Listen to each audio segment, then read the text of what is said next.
Well, hi. Today is Wednesday, April 9th, 2025. I'm Todd Studer, and this is Morning Coffee. We are going to have some Chamber of Commerce weather coming up yet this week, and including today when you see sunny skies and a high around 70. Those are the days that I live for all year long, and we're going to get one of those today. And in fact, I see 60s, 70s, maybe even 80 by Sunday. How about that? It should be very, very nice to get some stuff done outside, get some hiking in, maybe some camping in, and oh, well, yeah, if you got projects outside, might as well do those too. It's supposed to be very nice. Say, coming up in just a bit, I was at a coffee and contacts with the Council Bluffs Chamber of Commerce yesterday, and the AIM Institute was there, and the CEO, Dala Alphonso, got up and spoke, and I asked if it would be okay if I videoed him, and he said, yeah, sure, go ahead. So that's what I did, and I'm going to be bringing you that. Also, I went down to S&B Kountry Kennel, and I had an opportunity to talk with Joe and also his new manager, Sarah, and that conversation is coming up yet today as well. So it's a very, very busy day here on a Morning Coffee, but in the meantime, I wanted to let you know that since 1870, Avela Bank has been providing Iowans with high-quality financial products and services to fit their needs, whether you need a loan, would like to start a new business account, need to save some money for a trip, or if you're looking to open a personal checking account, Avela's qualified bankers can help you with all that and more. Visit avela.bank to learn more.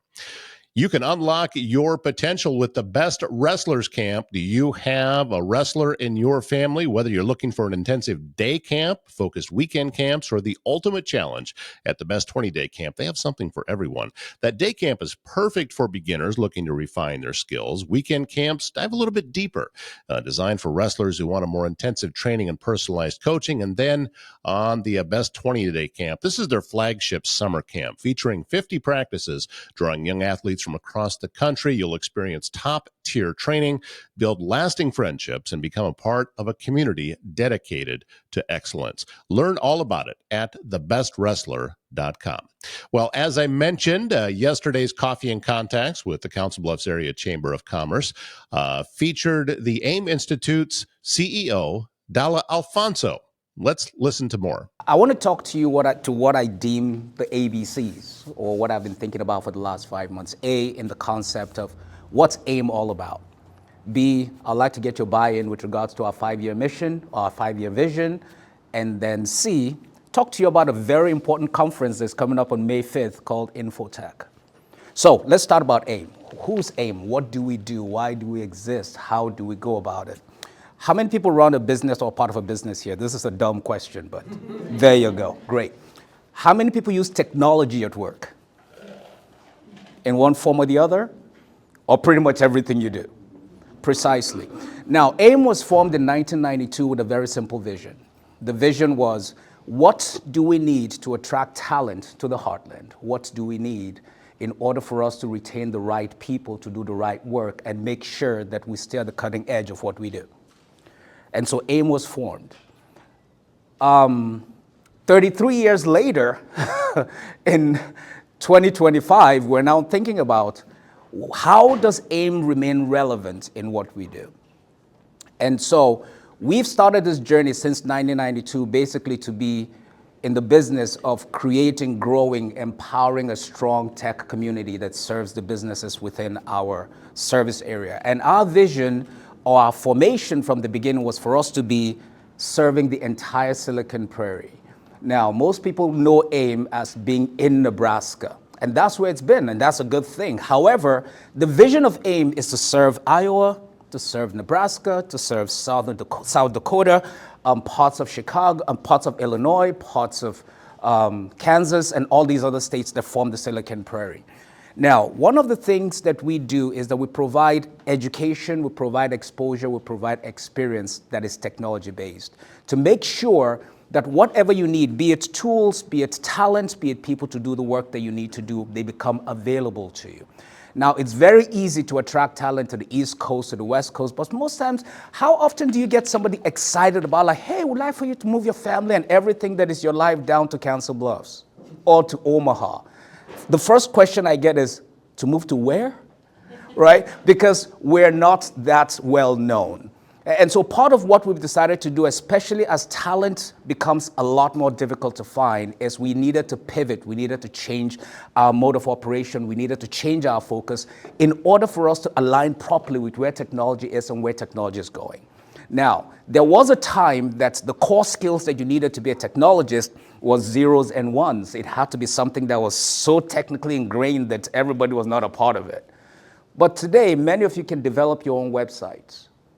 You can be able to use platforms like artificial intelligence to optimize and gain efficiencies in your work. Most of the things that you do, creating an email or even choosing what to buy in the store, has become largely driven by technology. So the question is, how do we become much more proficient? How do we become better? How do we become a lot more aligned with technology in order for us to remain competitive, in order for us to remain valid as we go forward? And those are the questions that we've been asking ourselves for a while. We do a lot of work like with Swift. We're involved in a lot of the schools around here, pretty much from K, I call it K to the grave, right? Because we're not just introducing people to technology, we're also in the business of reskilling, upskilling, making sure that you have the right talent, the right tools in order for you to remain relevant in your business. And so that's what AIM does. But we began this journey last year, or rather stepping into 2025. I started as the CEO right here in, I think, December 2nd, 5 years ago. It feels like 5 years ago. It's been so much going on, drinking from like 5 different fire hoses. But the exciting thing about our vision is that AIM has done some phenomenal work in the last 30 plus years. But our vision in the next 5 years is to double that impact. And when we talk about doubling that impact, we're talking about with regards to our reach, with regards to our finances, with regards to our impact in our communities. We reach anywhere between 6,000 to 10,000 people every single year. Think about how awesome it would be, because if you think about it properly, there are over 600,000 jobs that go unfilled. And I'm talking about technology jobs that go unfilled every single year in the United States. And the most hit or the most impacted of that group is right here in the heartland. So I can use the statistics around Nebraska, for example. Over 50,000 technical jobs go unfilled every single year. Imagine what's happening in Council Bluffs. So part of our vision is that we're looking to expand our reach, expand our footprint, meaning that we're going to be a lot more engaged here. That means if you need help, if you have challenges around technology, we're open to talk about it. And one of the things that we do, besides just education and empowerment and experience and providing that exposure to technology, is that we also have conferences that we use. We have 3 flagship events that we do. One is called Infotech. That's INFOTEC. Drop the H. We don't need that for this conversation. Now, the beauty about Infotech is that it is not a technology conference. It is a business conference that is technology focused, meaning whatever tools you use, be it if you're in marketing, you're in healthcare, you're in sports, you're in digital marketing, whatever it is that you do, there's a technology component to what you do.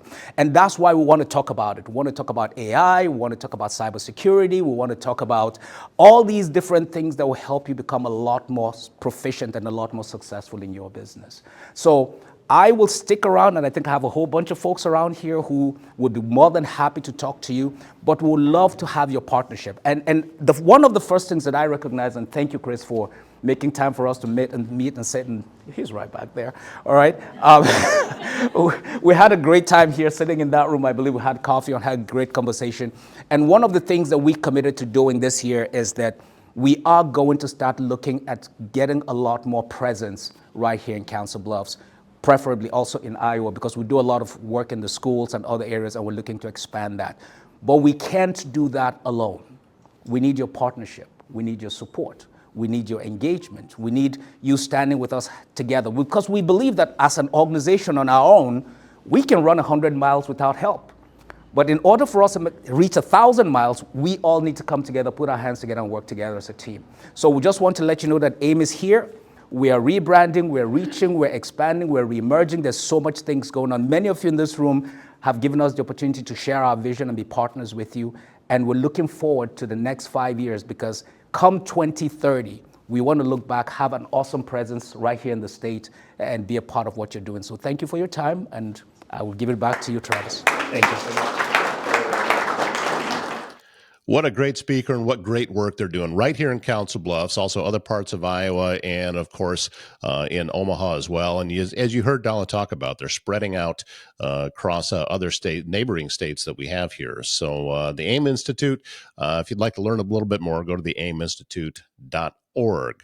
A big thank you to Bryce Taylor with GLI Insurance Group for supporting us here on Morning Coffee. GLI Insurance Group is a locally and family-owned independent insurance group. It's been helping people find the best possible plan for them for over a decade. Bryce has an office just up the road from Council Bluffs in Crescent. And as we've told you, he's the founder of the Facebook group, the Council Bluffs Food Lovers. And Bryce and I are going to be going out within the next few days and bringing you another food review. And rumor has it, we may do breakfast this time. Oh, I'm looking forward to that. So be on the watch for that episode coming up very, very soon. I had a chance yesterday to go down to S&B Kountry Kennel and talk with the owner, Joe Huntoon, and also his new manager, Sarah. This is Joe Huntoon, S&B Kountry Kennel, and off of Bungay Avenue, south of Council Bluffs. And last time I was out here, Joe, it was snowy, it was cold, Yep. It was just wintertime in Iowa. That's what it is. Still not letting up. No, but we are starting to see a little bit of green out there. I mean, I saw your dog park, and it looks like it's a different place than it was the last time I was here. And we've planted a whole bunch more trees and bushes and shrubs already. So you're adding to it. We're already adding. Is the bushes and shrubs, is that for the people or is that for the dogs? That's for me. That is for me. I guess it's for both. But how's things been? How's the response been? Because I mean, you're still reasonably new, and you're still always adding things and getting things further along inside of the facility. Mm-hmm. So how's the response been? Are you seeing more and more people coming over and getting their dogs boarded here? Yeah, I'd say business is picking up. We're what was that, spring break? We were pretty full. We had, I don't know, I think we were in our 70s, something like that in numbers, 70 dog numbers. Last weekend we were full. We were full in the small dog area. But no, the place is sustaining life is what it amounts to. We're in the black and not in the red anymore. So that's good. That's an exciting time. You've got your business and you're saying, okay, now we're making money. Now we've got some people coming in. Now we're expanding. We're getting more staff here to be able to handle the new clients that you have coming in, which you were working on. And as I was walking in, I saw the sign that you're still looking. Yeah, we have probably 4 new staff members coming on that hasn't even started yet. So they're next weekend they're starting.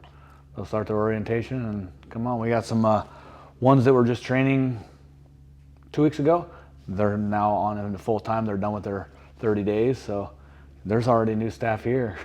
For anybody that may be seeing this and has an interest in learning a little bit more, what kind of qualities are you looking for in somebody that comes in to be able to work with you here at S&B?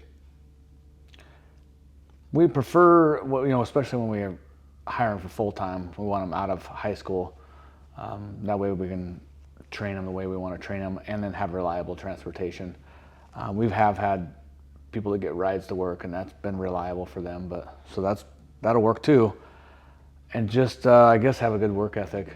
You got to love dogs, but there's more to it than just playing with dogs all day. Yeah, well, a lot more to it.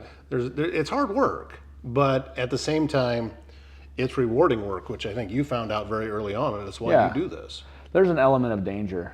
There's always that element of danger. When you're dealing with, canines, there's that what if, they can fight. They're not every dog plays together. You may have a social dog that doesn't like just one dog in the group, so you just have to separate those dogs, but you got to figure that out first. They're going to let you know. Well, and that would be part of it is how to recognize that early before it actually becomes a problem, right? Right, yeah. Yeah, we have to teach our new staff, what we're looking for.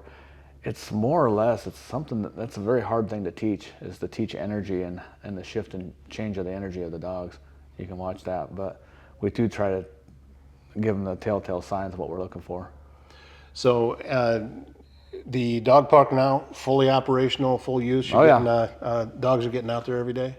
pond has been in use. It has. It's full. I filled it up. It's awesome. We planted 5 more trees out there this year. It's looking great. I loved the story that you talked about, that you were actually someplace else when you first saw this pond idea, correct? I was down in Dickinson, Texas. And somebody else said, well, you need one of these, and kind of a little light bulb goes off. Yep. I was training down there with Jason Vasconi and Heather Beck, and Jason said, you got to have a mud hole. He even called it like a mud hole. And I did. I had a mud hole, but it was nasty. But he's like, dogs just love it. And I came back and I called my skid loader operator and said, come dig me a hole, and then take the dirt and make some mounds. I didn't necessarily need to get rid of the dirt, because if you notice in any of my play yards, I don't have toys and balls and ropes and all that stuff scattered around. That causes fights. Plus it gets really dirty and nasty, and I gotta move it every time I mow and weed, and it's just a pain in the butt. So they run up and over the mounds, around it, they hide, they play king of the hill. So the mounds are actually the toys themselves for the dogs. You've been at this for a little while now. Is there anything that surprised you about it that you've learned in this process of having a facility this size? Because you had another one that was smaller, but a facility this size, was there anything that you've learned along the way that you see as, okay, wish we'd have known that earlier, but we know it now? Oh man, that's a tough question. Everything is different. So I've had to learn every part of business. Before it was just like a little mom and pop place. It was small. This is an actual facility now where you have real employees and paying real taxes and paying real insurance and business, or your payment, on your loans and stuff. So every single thing, every aspect of this place is different. I've had to learn it all. Still learning it. I'm not perfect. I'm still learning every day. That's why I have to hire people that know more than me. We're going to talk with one of those people here just very shortly. She's great. Because you've actually gotten to the point now to where you need somebody that can handle pretty much you're duplicating yourself of everything that you were doing, that you need somebody else to come in and do that. For sure. Yeah, the day-to-day operations, so that I can continue to network and grow this place and get everybody to see us. There's still a lot of people out there that don't know we're here. Well, you are out in the country, a little bit, but I think that that's actually a positive thing. It is, but social media, we're all over social media, and I've been in business going on 10 years now. So if you have a dog, you'd think you'd heard of us somewhere along the lines, but it's all right. We're growing. Yeah, you're growing, and there's a lot of room out there. I'm sure that you've already kind of done the math, at least mentally in your head, about, all right, how many folks have dogs out there? What percentage do we need coming through here in order to be able to have a viable business? Yep. And that percentage is really, really small. Yeah, it's with the city growing, and every time I go to the chamber meetings, I listen to Chris talk, and talks about growth, and I'm like, I come back here and I'm like, all right, what can I do to try to match that growth and at least stay up with it? I don't want to stay stagnant. Always improving. Before we talk to Sarah, I wanted to ask you about just some of the feedback you're getting from your clients, because I know that a lot of times they have to be excited that this place exists now, because they're used to the way things were before, and now their dog has so many more opportunities here. Yeah, the feedback, I couldn't even begin to tell you everything. The feedback is amazing. And I get praise almost daily when people are picking up. I can't even repeat everything that they say. I did have a testimonial from a gal that picked up her dogs and went back to Florida. She's like, Joe, I can't believe these dogs are totally different dogs. I can't believe it. They're fit, they're happy, they're just much more affectionate. I have it on a text message. I should have got it prepared and read it. But but we've had some great feedback like that. That has to be pretty rewarding, I would think, even past, getting from the red into the black and know that you now have a profitable business. When you hear that, that's what it's really all about, and that's why you got into this industry. Yeah, it lets you know you're doing something right. And I also had in mind when I was building this to try to incorporate for the canine officer dogs. So we actually have a canine officer dog here right now.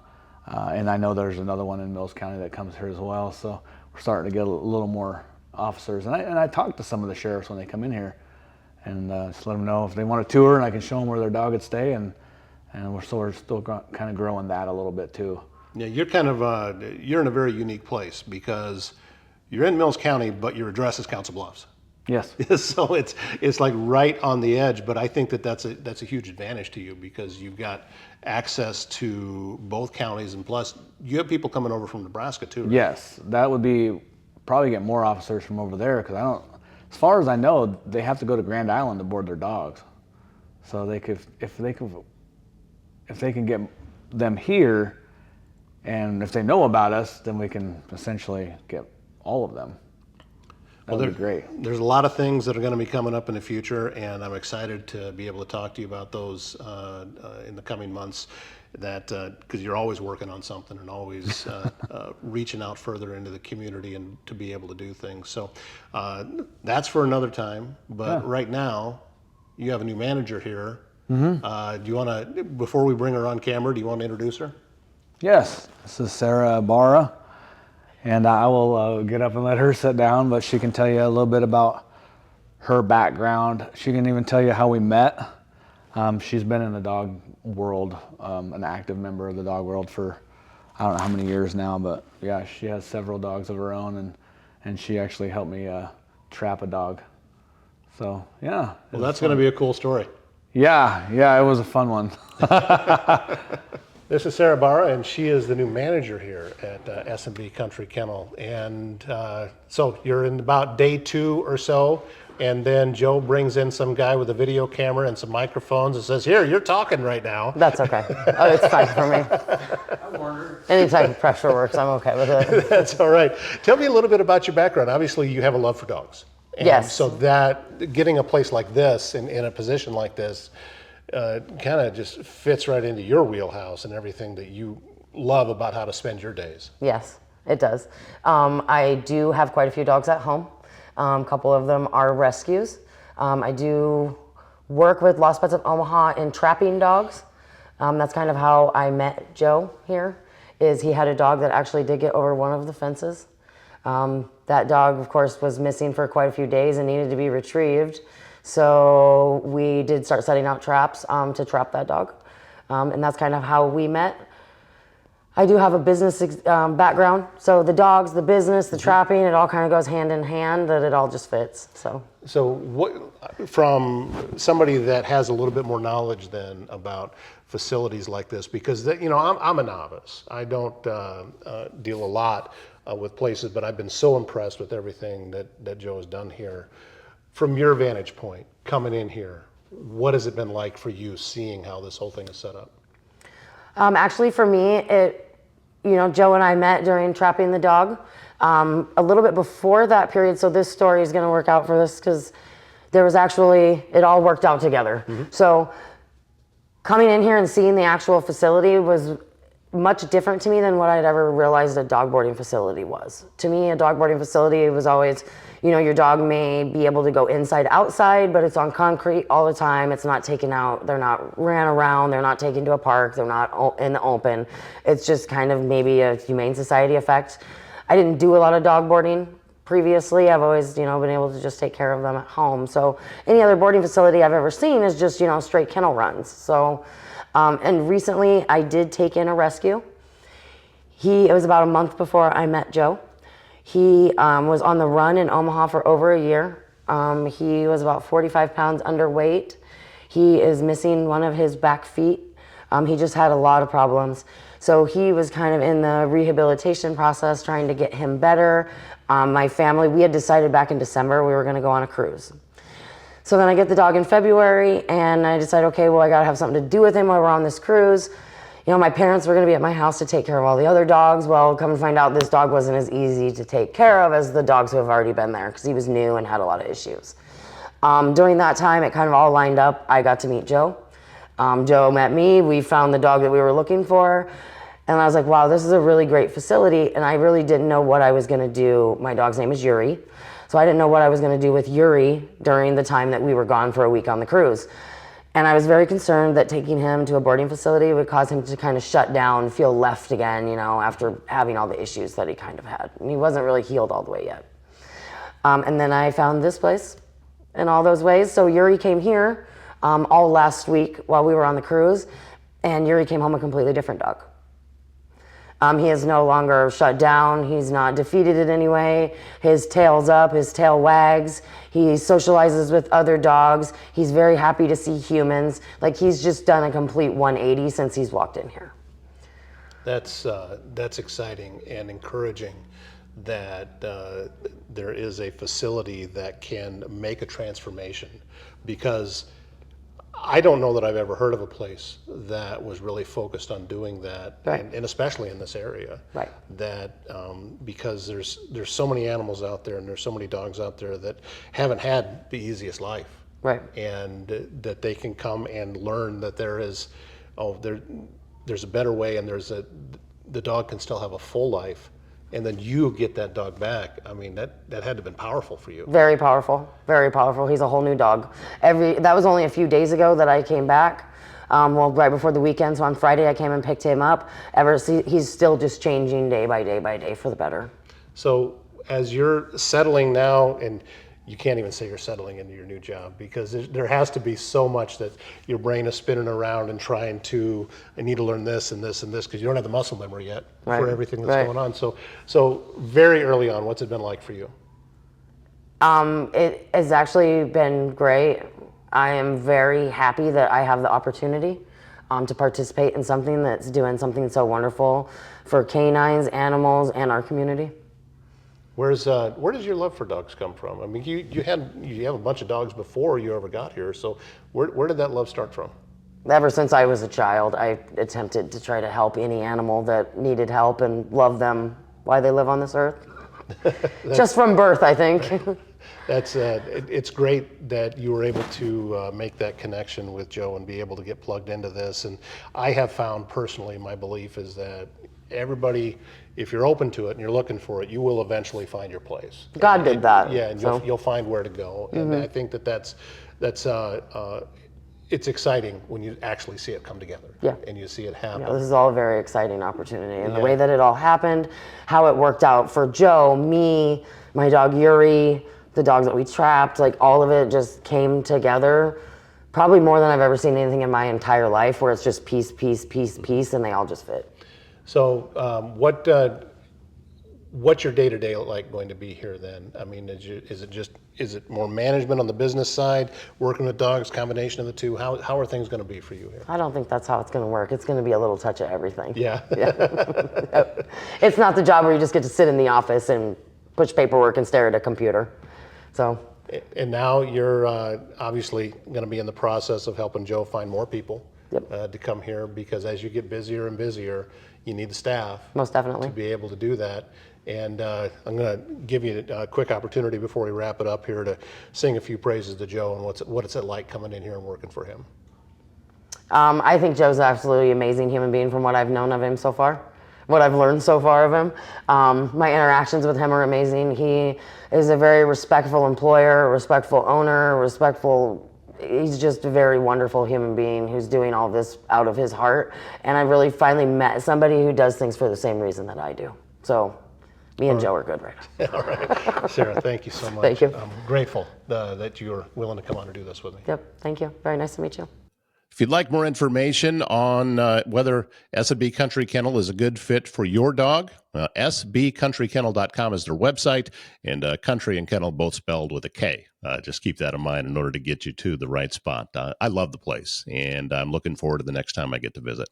Just Sue Creative can help build your business with website design, search engine optimization, content creation, marketing, everything you need to take your company to the next level. Sue Pitts has a passion for small business and helping them thrive in this digital world.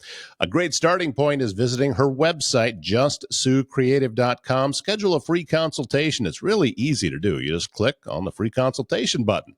Sue helped me with my website, lushillsmedia.com. So if you go there and take a look, you can see exactly what she can do for you. Visit justsuecreative.com. And if you're looking for your next favorite spot in Council Bluffs, come discover the Mile Away. where comfort food meets creative flair. From juicy burgers and fries to daily specials, there's something there for everyone's craving. So whether you're catching up with friends or grabbing a bite after work, the Mile Away is just the right place. You'll see friendly faces, cold drinks, and unforgettable flavor. The Mile Away is just a mile from ordinary. Get your sand volleyball team signed up for the spring season. Follow the Mile Away on social media to learn more. That is wrapping up the show for today. Thank you so much for being a part of things. We've already made it to the middle of the week. It just kind of flies by, and we're going to have some beautiful weather this week, so get out and enjoy it. I'm Todd Studer. We'll see you again right here tomorrow morning.